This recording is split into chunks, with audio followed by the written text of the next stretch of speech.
Hi guys, this is Divya. Yesterday we saw about simple present tense. Today we learn about simple past tense. E, she, it, I, we, you என்ற subject கூட நம்ம என்ன simple past tense use பண்ணி நம்ம sentence எழுத போகிறோம். Example that, went, yesterday, last week, last year அந்த மாதிரி. இதுவே நெகட்டிவ் ஸ்டேட்மெண்ட் ஆச்சுன்னா did not plus verb use பண்ணணும். ஓகே, பாசிட்டிவ் ஸ்டேட்மெண்ட் எப்படி எழுதலாம்னு பார்க்கலாம். Positive statement, I went to temple yesterday. நான் நேற்று கோவிலுக்கு போனேன். She played with a dog last week. Last week அவள் டாக் கூட விளையாடிட்டு இருந்தா.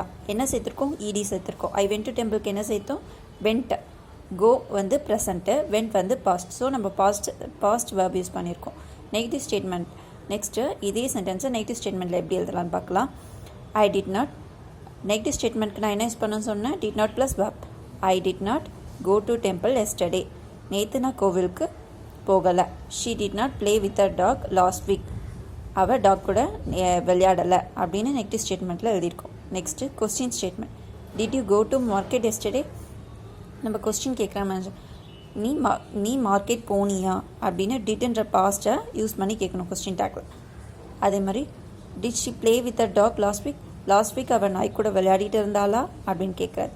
அதுவே நெகட்டிவ் ஸ்டேட்மெண்ட்டாக இருந்துச்சுன்னா டிட் நாட் யூஸ் பண்ணணும். டிட் இருக்க பிளேஸில் did not. Did not you go to market yesterday? நீ எஸ்டர்டே மார்க்கெட் போகலையா? Did not she play with a dog last week? அவள் டாக் கூட விளையாடலையா அப்படின்ற மாதிரி. ஓகே, நீங்களும் டெய்லி நடக்கிற ஒரு பாஸ்ட் விஷயத்தை நீங்கள் ட்ரை பண்ணி பாருங்கள். உங்களுக்கு பாஸ்ட் டென்ஸும் டென்சஸ் ஈஸியாக வரும். Bye, see you again for next video.